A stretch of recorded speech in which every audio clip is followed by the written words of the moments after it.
ভিডিওর তথ্যচিত্রে দেখা যাচ্ছে জায়েদ খানের সঙ্গে সেলফি তুলতে গিয়ে দূরে সরে গেলেন সাকিব আল হাসান, এমনকি একটি মোবাইলও ফেলে দিয়েছেন। জায়েদ খানের উপর ক্ষোভ ঝাড়লেন সাকিব। কি হয়েছে তাহলে জায়েদ খানের সঙ্গে? আমরা সকলে জানি জায়েদ খান তিনি এখন আছেন অস্ট্রেলিয়ার মেলবোর্নে এবং সাকিব আল হাসান তিনি আছেন এখন দেশের বাইরে যুক্তরাষ্ট্রে। তাহলে সেখানে হয়তো সাকিব আল হাসানের সঙ্গে ভ্রমণ করতে গিয়ে দেখা হয়েছে এই অভিনেতার। একজন হলো ক্রিকেটার তারকা এবং বাংলাদেশের এমপি, আরেকজন হলো জনপ্রিয় অভিনেতা মডেল, সম্প্রতি তিনি প্রমোটার বললেও চলেন।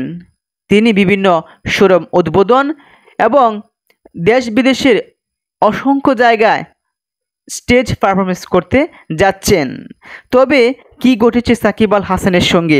ভিডিওর তথ্যচিত্রে স্ক্রিনের ফটোতে এখানে দেখা যাচ্ছে জায়েদ খান সাকিব আল হাসানের সঙ্গে সেলফি তুলতে আসলেন, কিন্তু অপর একটি ফটোতে দেখা গিয়েছে যে সাকিব আল হাসান এবং জায়েদ খান একটা মোড নিয়েছিল। তাদের মাঝে কি এমন ঘটেছে যার ফলে সাকিব আল হাসান তিনি মোবাইলটা ফেলে দিয়ে হাঁটতে হাঁটতে দূরে চলে যাচ্ছেন। ভিডিওটি কোন জায়গায় ধারণ করা হয়েছে তাও নিশ্চিত করা যায়নি এখন পর্যন্ত।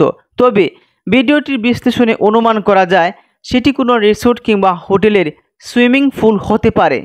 লোকমুখে শোনা যাচ্ছে ব্যক্তিগত কাজে গিয়ে সেখানে সাকিবের সাথে জায়েদ খানের দেখা হয়। তখন একে অপরের সাথে কুশল বিনিময়ের মাঝেই ঘটে অনাকাঙ্ক্ষিত ঘটনা। যদিও এই ঘটনার রেশ ধরে এখনও জায়েদ খান এবং সাকিব আল হাসান কেউই ওনাদের ভেরিফাইড ফেসবুক পেজ বা কোনো সামাজিক মাধ্যমে বা কোনো গণমাধ্যম কর্মীদের কোনো তথ্য দেননি। এই ঘটনা নিয়ে চলছে নানা গুঞ্জন। ও সুইমিং পুলের পাশে দাঁড়িয়ে সম্ভবত ছবি তুলতে যাচ্ছিলেন বিশ্বসেরা অলরাউন্ডার ক্রিকেটার সাকিব আল হাসান। তার ঠিক পাশেই দাঁড়ানো চিত্রনায়ক জায়েদ খান। হঠাৎ দেখা যায় সাকিব তার হাতে থাকা মোবাইল ফোনটি সুইমিং পুলে পানিতে চুরে ফেলে দিয়ে হেঁটে চলে যান। কিছু বুঝে ওঠার আগেই সাকিবের এমন আচরণে হতভম্ব হতাশ হয়ে যান জায়েদ খান। ইন্টারনেটে ছড়িয়ে পড়া কয়েক সেকেন্ডের একটি ভিডিও ক্লিপে দেখা গেছে এমনই দৃশ্য। কয়েক সেকেন্ডের ভিডিওটি বিশ্লেষণ করে অনেকেই অনুসারী অনুরাগী নেটিজেন ভক্ত তারা বলছে সাকিবের হাতে থাকা মোবাইল ফোনটি হঠাৎ যখন তিনি পানিতে চুরে দেন তখন একেবারেই হতভম্ব হয়ে যান জায়েদ খান। আমি কেন এখানে আসছিলাম আর আমার জন্য হয়তো ফোনটি চুরে ফেলে দিয়েছে। ভিডিওটি দেখে ধারণা করা হচ্ছে পানিতে চুরে ফেলা ফোনটি জায়েদ খানেরও হতে পারে। ধারণা করা হচ্ছে তাদের কোনো ভুল বোঝাবুঝির ঘটনা ঘটে থাকতে পারে। সে কারণেই হয়তো জায়েদ খানের উপর চটেছেন সাকিব আল হাসান।